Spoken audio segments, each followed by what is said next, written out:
and we'll keep looking, is that as alternative media has gotten very excited. Well, I don't know what happened at the end of that there, but basically that was the full report, and the idea is that the alternative media out there, the Facebook people and so on, ran with a idea that these two fathers were scheduled to appear before Congress. Mysteriously now, both of their sons kill people. Okay? And that's not true. Now, is there a connection to this? Let's ask, but let's just don't assume. And here's where I'm going with all of this. I mentioned in a tweet today, Waco, Oklahoma City, Connecticut, the Amish Farm School, Columbine. What do they all have in common? Gary somebody had said to me the other day, they said, well, I tell you what's probably going to be next. Somebody's going to go into a daycare center and blow the place up. And I said, it's been done. And they went, what? Yeah.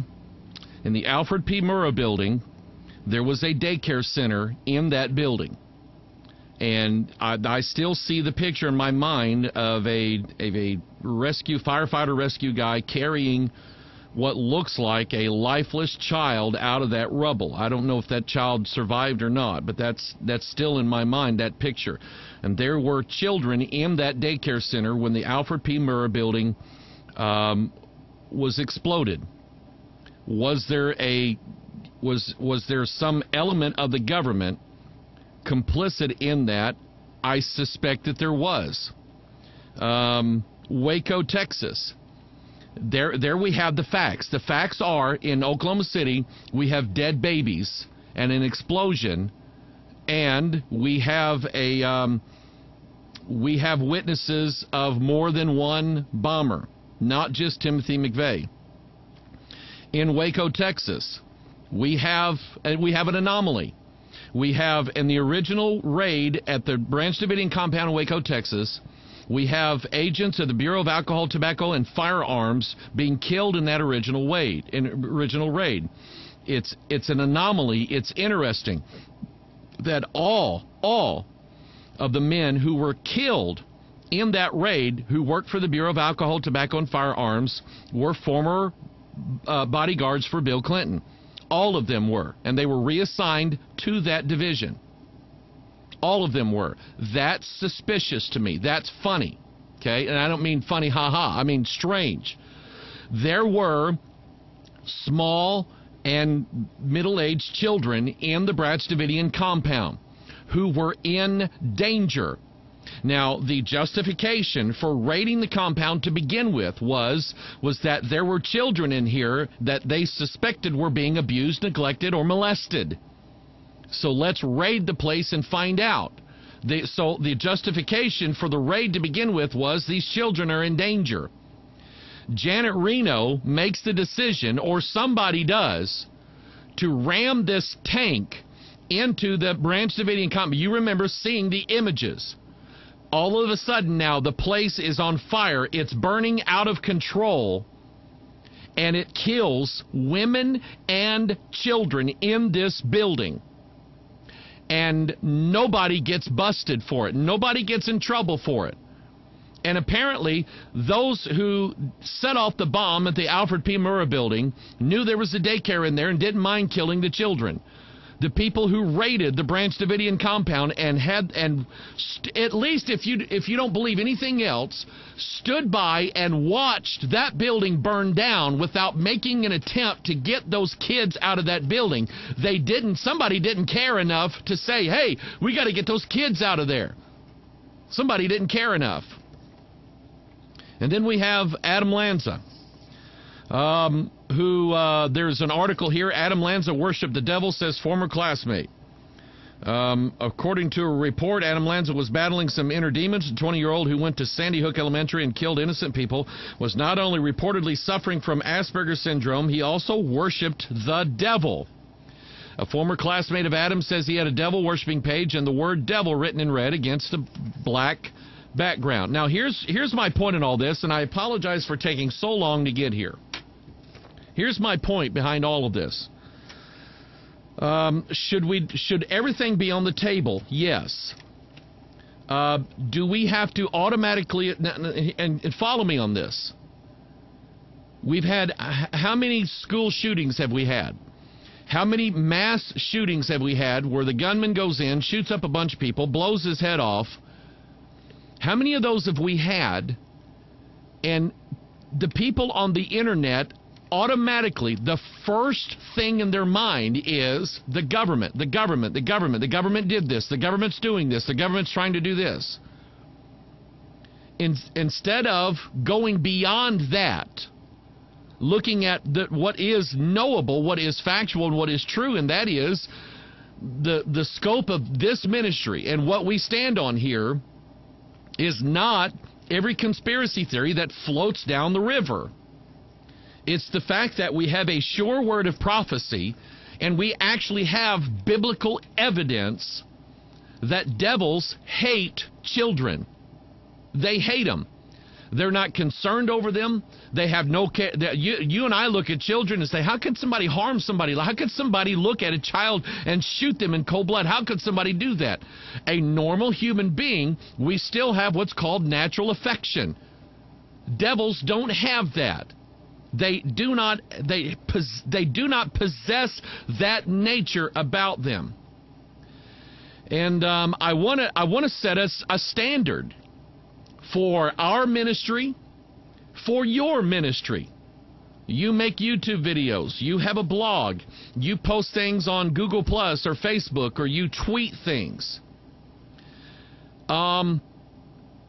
Let's tweet Bible verses.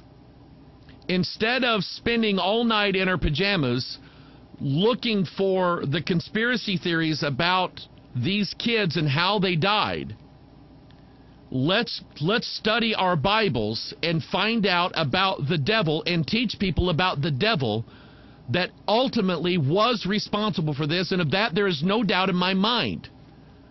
Who his agents are of no consequence.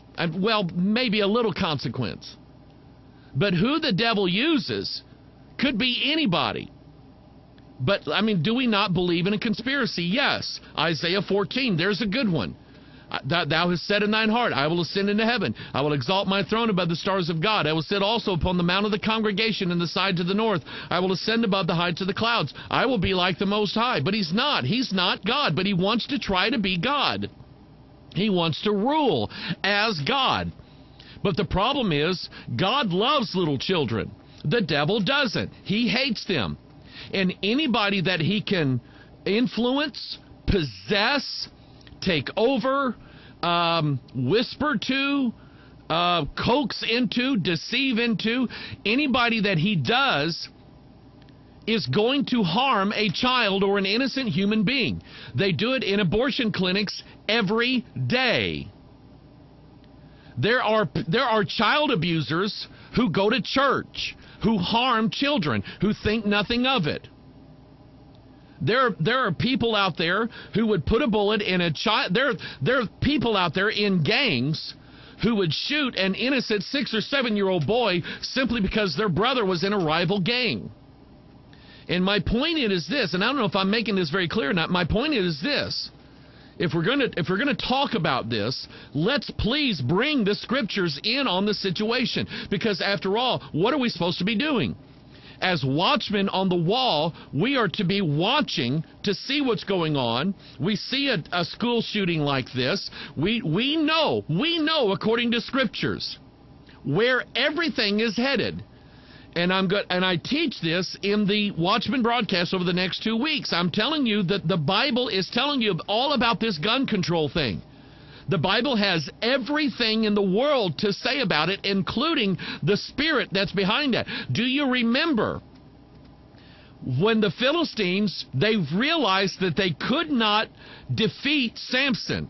They realized that they could not defeat him. Why? Because he had a source of power. Well, to the Christian, our source of power is a bended knee and this King James Bible. That's our power. In daily life, my mother keeps a pistol at her house because she would not be big enough to handle somebody breaking into her house by herself. So according to Scripture, Joel chapter 3, let the weak become strong. She's going to use a weapon against him if somebody ever comes into her house. And I'm going, Mom, good for you. Learn how to shoot it. She does. She knows how to shoot, by the way. Okay? And the devil wants to take away that power from the weak. That's what he wants to do. And I see that clearly. Mystery Babylon's behind it. By the way, who did the Philistines get to go take away the power of Samson? Delilah. She's Mystery Babylon. So let's study the Scriptures, all right? Let me give you some here. And this took me 15 minutes. Okay? This took me 15 minutes to put this together. Genesis 4:23, and Lamech said unto his wives, Adah and Zillah, hear my voice, ye wives of Lamech. Hearken unto my speech, for I have slain a man to my wounding, and a young man to my hurt. If Cain shall avenge sevenfold, truly Lamech 70 and sevenfold. So what are you getting at, Pastor Mike? Lamech killed a kid. He killed a child. He was a child murderer. By the way, you know what Freemasons, you know who they honor? Lamech. He was a child murderer. Okay, Genesis chapter 4. In fact, murder shows up in Genesis chapter 4. That's where it is. Cain kills Abel. Abel's innocent. He didn't do anything wrong. This young man that Lamech slew, he didn't do anything wrong. You just killed him. Deuteronomy 28:49. Here's what God said. There is a spirit behind this, people, and this is what I'm trying to tell you. This is what I think we need to be telling everybody. Instead of trying to, and I posted on my Facebook account, I'm looking at this map, and I want to know, does it really say that? I think it's interesting. But I'm looking at it, and I'm going, okay, I think it's curious. But I'm going to focus on something entirely different. There are people who want me to jump on all these conspiracy things and put them all together and show everybody that the government killed all these kids. That's what some people out there want me to do. And I can't do that because I have something better to give everybody. And that is the truth. Deuteronomy 28:49. God said, the Lord shall bring a nation against thee from afar, from the end of the earth, as swift as the eagle flieth, a nation whose tongue thou shalt not understand, a nation of fierce countenance, which shall not regard the person of the old, nor show favor to the young. There it is right there. And he shall eat the fruit of thy cattle and the fruit of thy land until thou be destroyed, which also shall not leave thee either corn, wine, or oil, or the increase of thy kind, or flocks of thy sheep, until he have destroyed thee. In other words, God is telling you that there is a nation out there, there is a destroyer out there that will kill old people and kill children and think nothing of it. By the way, are there people who work in the medical field, are there people who wrote the Obama health care bill that don't show favor to old people? That's obvious. What is that then? That is a spirit that is on them. That is a spirit that is in them. There are people who work in nursing homes who don't care about these poor people that are in that nursing home because they can't take care of themselves. They've lived their life with dignity, and they work in these nursing homes and treat these people like human trash. That's a spirit. And a guy walks into a school and shoots 30 children or 20 children. He's got a spirit on him. Let's tell people about that. Deuteronomy 32:24, they shall be burnt with hunger and devoured with burning heat and with bitter destruction. I will also send the teeth of beasts upon them, and with the poison of serpents of the dust. The sword without and the terror within shall destroy both the young man and the virgin, and the suckling also with the man of gray hairs. You see, these devils are beasts. And beasts do not care if the human that they're eating is young or old. It doesn't matter to them. That's that spirit. There's a God behind this. Leviticus 18:21, thou shalt not let any of thy seed pass through the fire to Molech. Who's Molech? Who was Molech? He was the God that said, bring your children, your own flesh and blood children to me, and we're going to play the Lady Gaga music and the praise and worship